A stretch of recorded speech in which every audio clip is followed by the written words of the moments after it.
আমাদের নানু বাড়ি হবিগঞ্জের একটি গ্রাম মশাজান।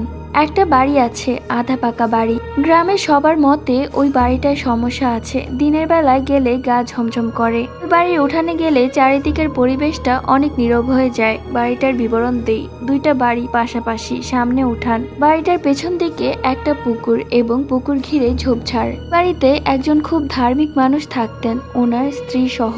ওনাদের ছেলে মেয়ে শহরে থাকতো। উনি মারা যাওয়ার পর ওদের বাড়িতে একটা বিরাট বড় সাপ দেখা যেত। সাপটা কারো ক্ষতি করতো না, ওই বাড়িটা এবং ওনার স্ত্রীকে পাহারা দিত। প্রত্যেক রাতে সাপটা সারা বাড়ি ঘুরে বেড়াতো এবং দিনের বেলা ঘরের এক কোনায় থাকতো।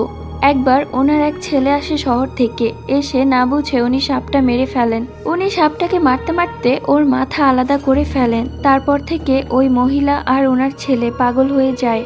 ডাক্তার বলেছেন ওনাদের ব্রেনে ইফেক্ট হয়েছে। মহিলাটা প্রায় রাতে চিৎকার দিয়ে উঠতেন, দেও আসছে, দেও আসছে, পুকুরে যা, মাফ চা। মাঝে মাঝে কাজের মহিলা রাতে ঘরের বাহিরে আওয়াজ পেত, কেউ মোটা গলায় বলতো, ভাত দে।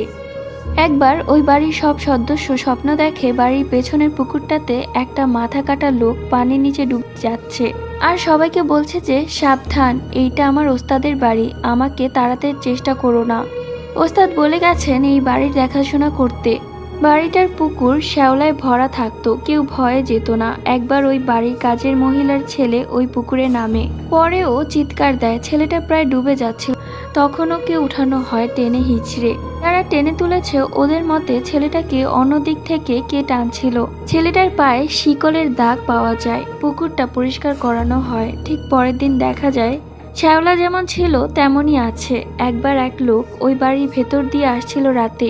সে রাস্তা কমানোর জন্য ওই বাড়ির ভেতরে ঢোকে। সে পুকুর ক্রস করে যেই দুই বাড়ির মাঝখানে এসেছে, সে দেখে প্রকাণ্ড এক কালো লোক ওকে ঝাপটিয়ে ধরেছে। লোকটা মাটিতে পড়ে গড়াগড়ি করছিল, কিন্তু ওর মুখ থেকে কথা বের হয় না। হঠাৎ ওই বাড়ির কাজের মহিলা রান্না করতে গিয়ে দেখে বাড়ির মাঝখানে লোকটা একা একা গড়াগড়ি করছে, যেন কারোর সাথে লড়াই করছে। কাজের মহিলা চিৎকার দেয়, মানুষ ওকে ধরে। ধরার পর ওর হুঁশ আসে। সে বলে, ওই যে পুকুরে কালো লোকটা, সবাই ভাবে লোকটা পাগল।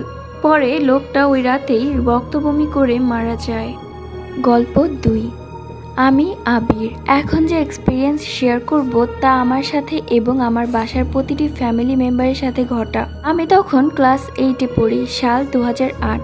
আমাদের এক মহিলা ভাড়াটিয়া মারা যায়। সবকিছু ভালোভাবেই হলো, কিন্তু দুর্ভাগ্যবশত কারণে তার জানাজা উল্টো পড়ানো হয়। মানে যেদিকে পা থাকবে সেদিকে বসানো হয়েছিল মাথা।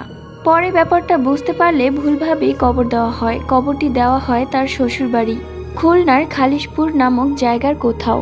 আর এখানেই কাহিনী শুরু। ওই দিন রাতেই তার স্বামী টয়লেটে যায় এবং সেই মুহূর্তে কারেন্ট চলে যায়। 10-15 সেকেন্ড ভেতরেই তার বউয়ের গলায় কেউ একজন বলে ওঠে, মোমটা নাও। সে ভয়ে সেন্সলেস হয়ে যায়। এইভাবে চলে কিছুদিন, কিন্তু এতে ভয় আরো বেড়ে যায়। হুজুর বলে, আপনারা লাশটা তুলে গোসল করিয়ে আবার জানাজা পড়ান।